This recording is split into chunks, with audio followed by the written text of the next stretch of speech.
What's that? It's Fireball. Or gas.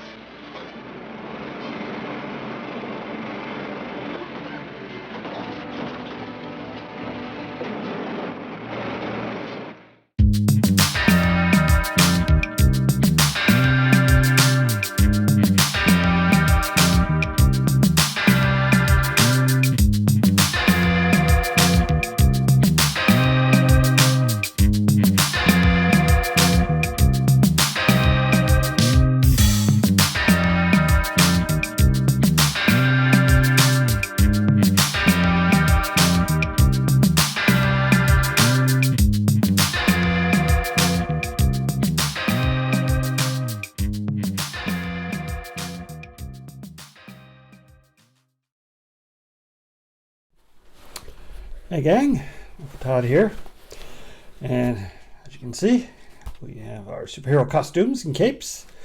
And we're taking a month-long look at superhero flicks. Our first flick is called Satan's Satellites, which is actually a featurized edit of a serial called Zombies of the Stratosphere. Now, for those who don't know what a serial was, it was one of the earliest forms of film entertainment, back when they were just starting to get plots into films. It's like around 1910, 1911. It was decided by some very intelligent promoters that if there was a serialized story that was coming out in a magazine, and they thought if they could do filmed adaptations of those chapters, they'd tie in with each other. It would help sell the magazine, would help sell the serial. Thus, the motion picture serial was born. A few years later, they decided to add what they called cliffhanger endings, in which it would end with each episode would end with the hero or heroine in a situation where they were about to die. And then they would encourage you to come back next week to see how they get out of it. And the serials lasted up to 1956. And of course, it was becoming too expensive to make them, considering there wasn't enough market for it anymore because of television. And so it was discontinued. It was almost discontinued in 1929, or 1930, I should say, because they weren't sure they could adapt the serial to the sound phenomenon that had been premiered, because cameras weren't that good out on location.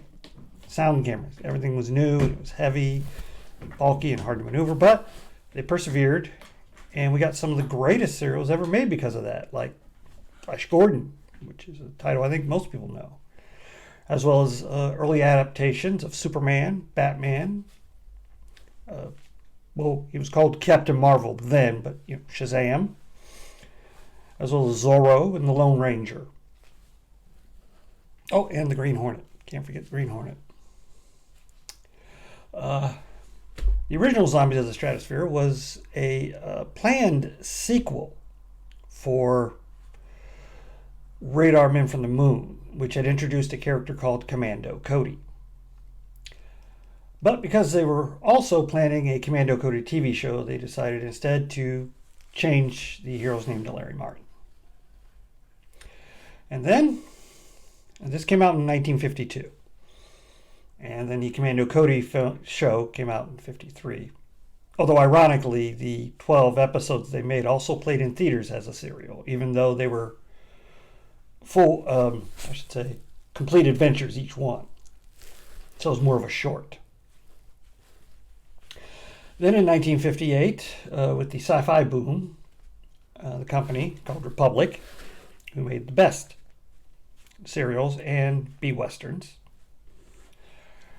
took this serial and a serial called Flying Discman from Mars, which its only tie-in between the two is Martian Invader and the Martian Invader costume.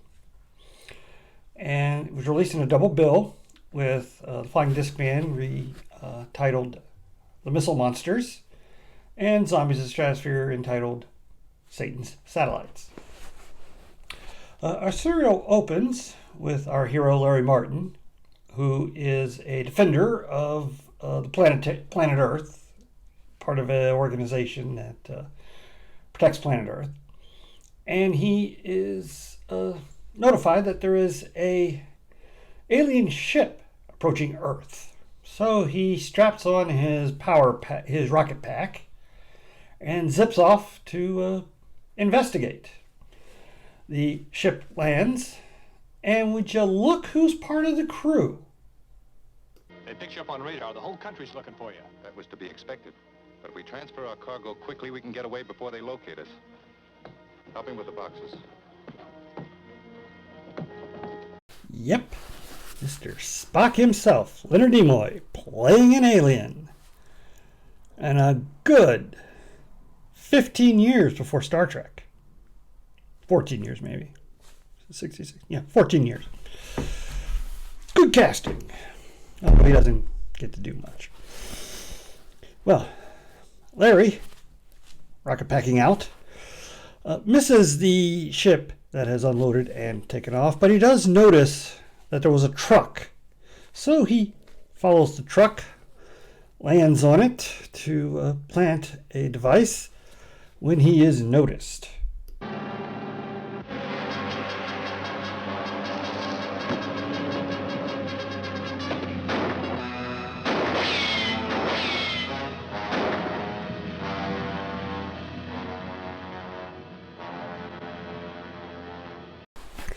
Well, unfortunately, with his rocket pack damaged, Larry will have to make his own way back to his lab.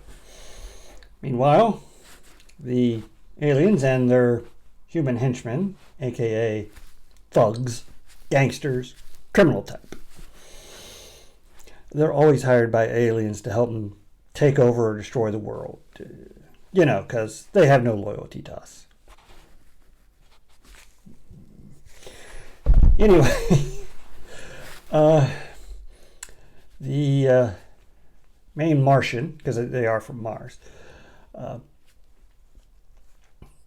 is taken to a employer of the henchmen who've been doing smuggling for him, Dr. Harding, where Marax, as he is known, explains what they want to do with Dr. Harding.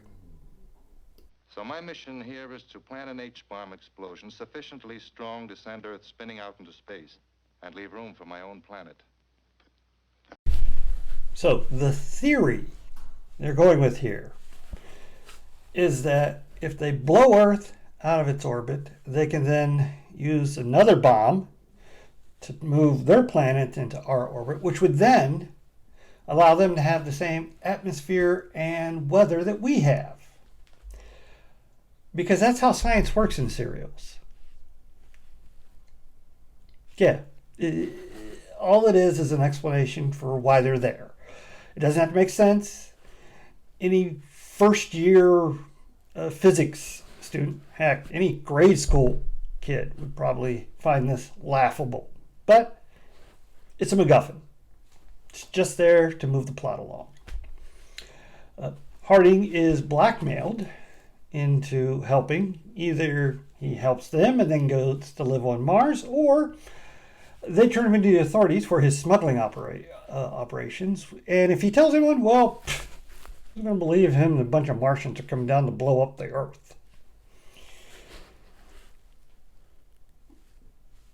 Well, I don't know, it's a serial. Anyway, their first order of business is to get some uranium. So they plan to hijack a train. Meanwhile, Larry, who's repaired his rocket pack, follows the tracker he put on the truck and comes to a cave where he finds a charred map. Taking it back to his lab, he uses some scientific know-how that doesn't actually exist and reads the map, which shows them where the theft is going to happen. So he and his gang rush out there, only to see that they've already struck. And darn it all, his sidekick has gotten himself handcuffed to the train. And there's another train coming. They're going to collide. Well, Larry rushes out there on an old tank that was sitting out there. Apparently a farmer was going to use it to try and make a tractor. Because, yeah. And he rushes to the rescue while the telegraph operator fixes his line. But it's too late to avoid the collision, so he notifies the next station they're going to have to derail his train. Can Larry get there?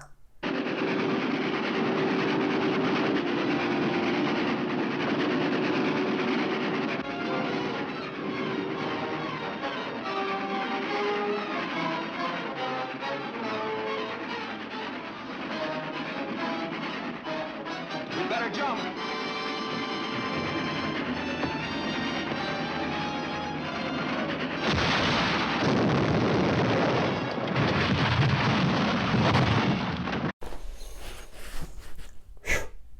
Just in the nick of time. As you watch that, you would probably notice that some of the footage seems different. That's because the action footage of the tank, the train itself, and the crash were from Dick Tracy Returns, a serial from 1938. Republic was, most serial producers were always reusing footage, either from previous serials or feature films from that their studio had made. Helped keep costs down, but it began to proliferate from the early to mid 40s until by the 50s. You get maybe 3 or 4. Most of the dialogue scenes would be new footage, along with some of the fist fights, and then the rest of the action would be from earlier productions. The actual flying scenes are actually from King of the Rocket Men, where they first introduced the rocket suit. Well, I forgot where I was going with this. Oh, yeah. They put the whole uranium thing on hold. They need more supplies from their island base, so they're going to fly it out on their ship. But they know Larry will be watching. And he's got a rocket of his own. But they're prepared for that.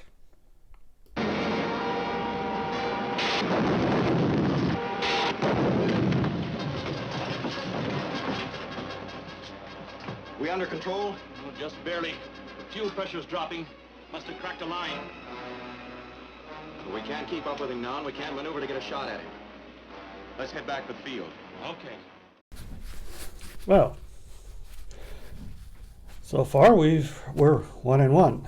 Larry has prevented the uranium robbery, but the bad guys have disabled his rocket for the moment. Later on, he gets a tip.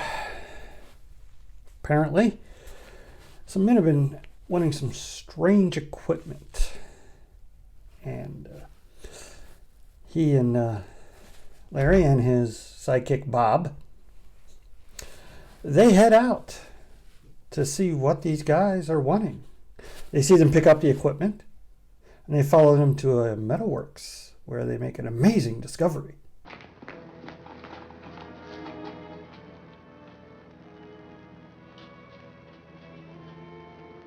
Hey, it looks like a robot.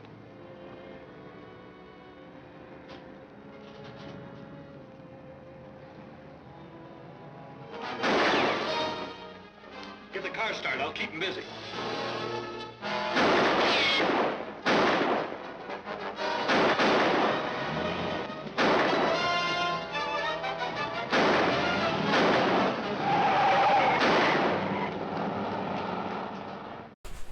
Well, you knew I had to throw in one of their shootouts. I'll probably throw in a fist fight in there somewhere too. Maybe. Anywho, The robot was used to rob a bank. Why? Apparently they need funds. But Larry uses his scientific know-how by simply going back to the cave where he found the chart thing to see if he can get any clues there, and finds the robot. And unfortunately, the robot gets activated.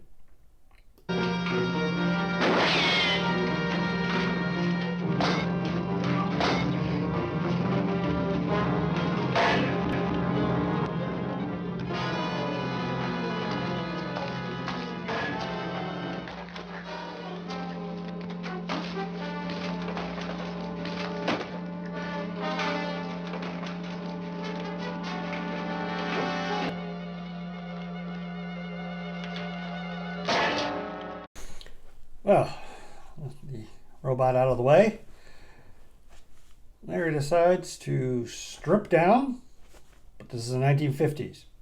T-shirt, slacks, and he keeps his shoes on.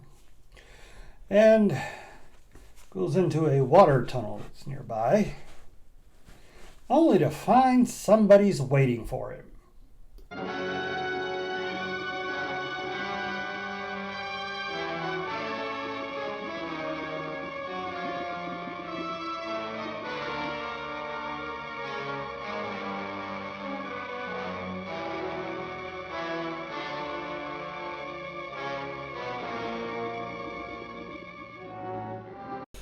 Darn those Martians and their ability to stay underwater longer than us. Yeah, that was... Well, it's supposed to be Nimoy, but we all know it was his stunt double. Anyhow, they decide they're going to come back the next day and bring some air tanks and do a thorough exploration of that area, because there's got to be another cave in there, because where else could that guy have come from? But because there's a radio in there and they didn't notice it, the bad guys hear this, and they also hear they're taking the robot back to the lab. So that night, the henchmen sneak into the lab to not steal the robot back. Instead, they repair it so that tomorrow, when Larry gets there,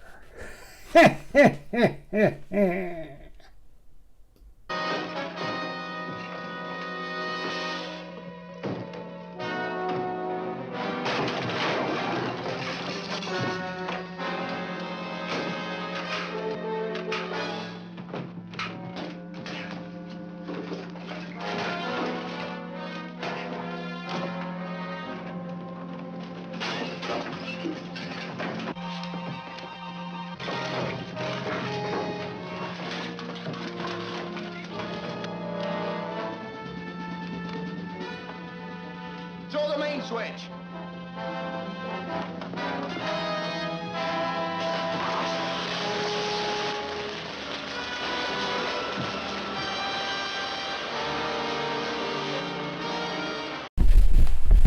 well, Larry's had enough of this robot. He has Sue, that's the woman up there, sort of his secretary, assistant, whatnot, to dismantle it.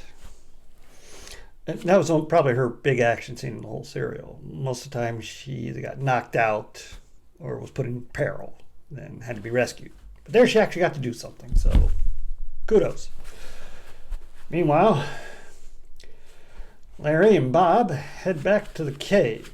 And he dives down with his aqualung, only to find they've mined the, the tunnel.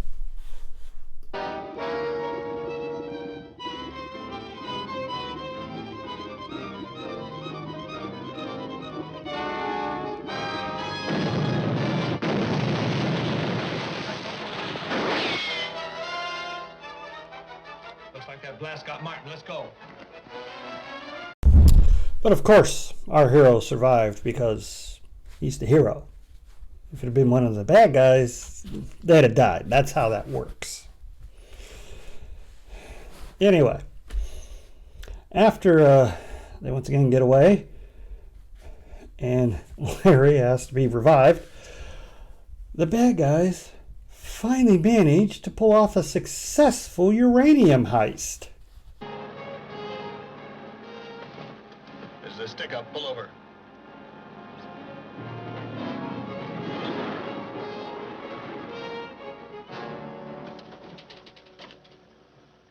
Get out and start walking.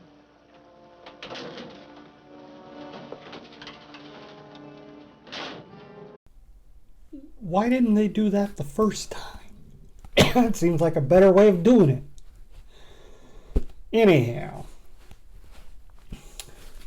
they need one last shipment from the island to complete the bomb.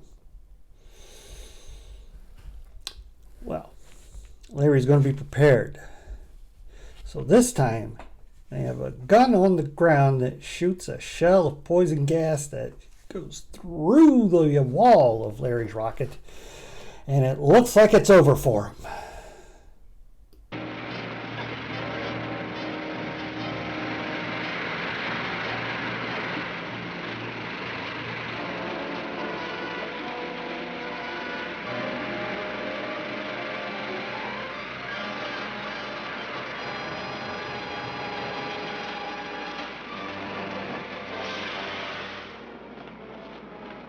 Still don't know what hit us.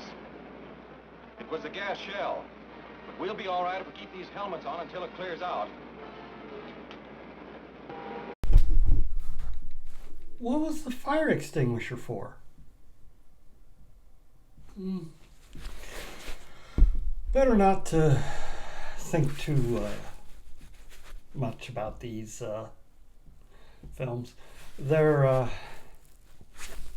just there to enjoy the action. Anyway, unable to catch the ship, Larry once again returns to his lab where they rebuild the robot and turn it on so that Larry can then follow the beam of which the robot is controlled by back to its control panel. Meanwhile, back at the cave, the bomb has been completed. And they're just waiting for the henchmen to come up with Dr. Harding to put the finishing touches on. Turn around. Stay where you are. I came to investigate your robot control panel, Dr. Harding.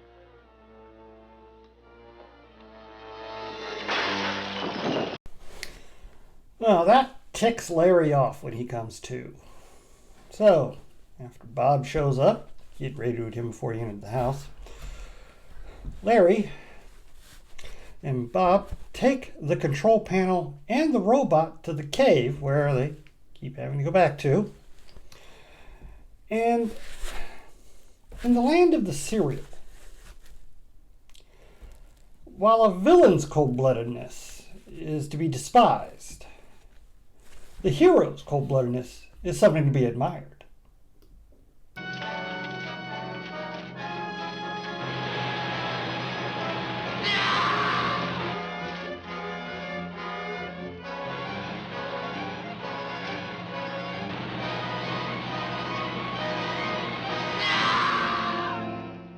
That's that.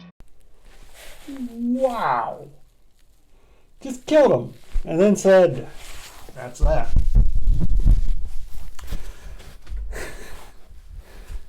And the kids all cheered in the audience.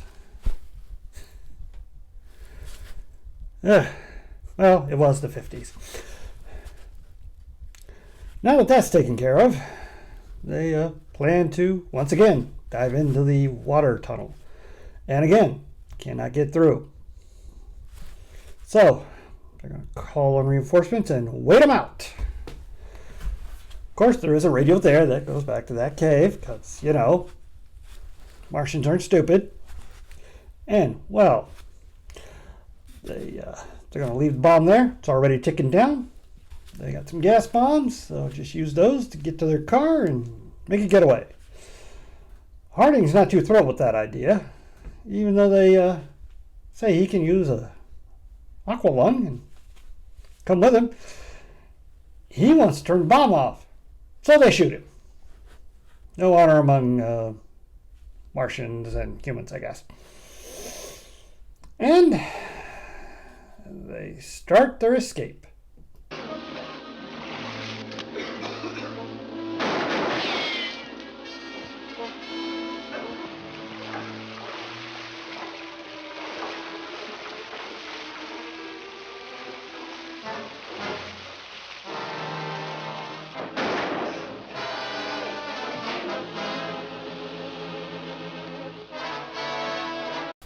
That actually worked pretty well.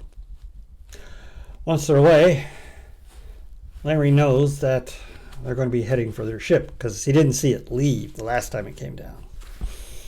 So he radios Sue to get his ship ready, straps on his rocket pack, and shoots out to his ship where he lands while it's in the air. And they manage to shoot down the fleeing Martian ship. And when Larry goes down to check, Leonard Nimoy gets his big scene. Take it easy and I'll call for an ambulance. No. First, you must stop the bomb. What bomb? The back cave. Through the water tunnel. It'll blow up soon. Destroy the whole world. How can I get in there? Turn the rock knob on the left wall. Just ahead of the trap door. Hurry. Can Larry make it in time?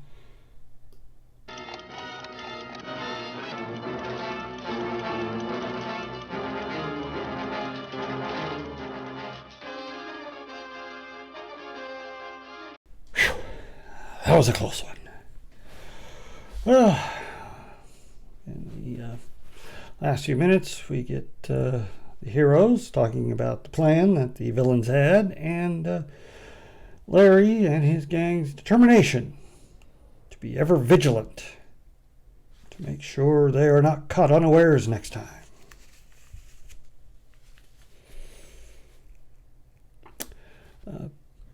The film, as a film, as a serial, I loved it. I'm a huge serial fan.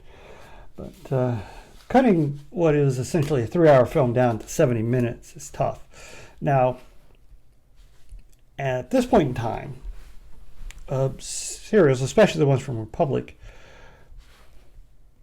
they had done a lot of cost-saving things. And one of the things they did was they would have what some authors termed a economy chapter.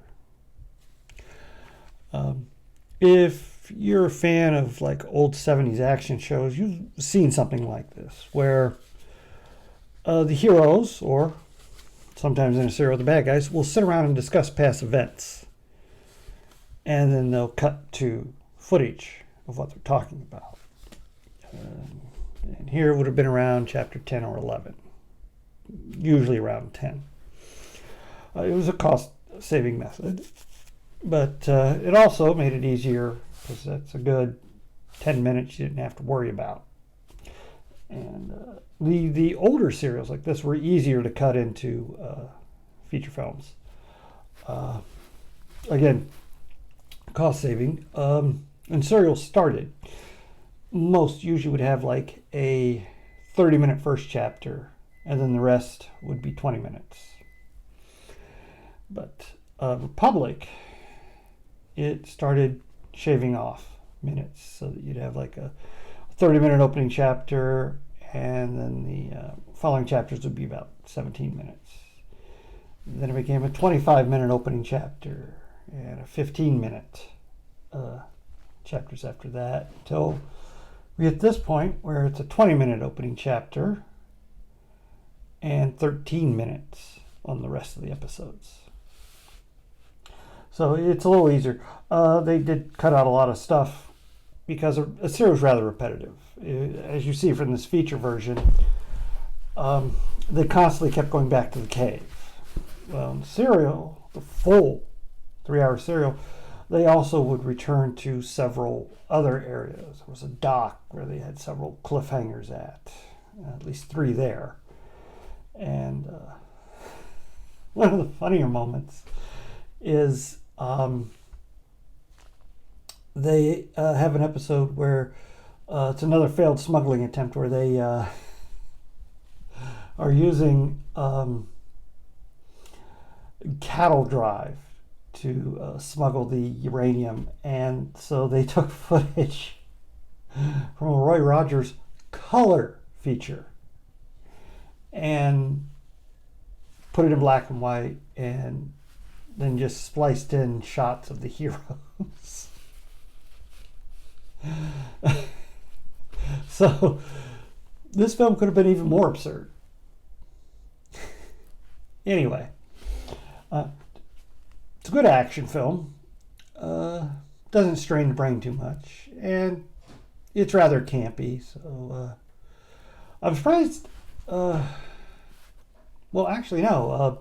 Republic took a lot of their action and science fiction serials and edited them all down to fit a 2-hour runtime with commercials. So they come down to about an hour and a half, hour and 40, and syndicated it under the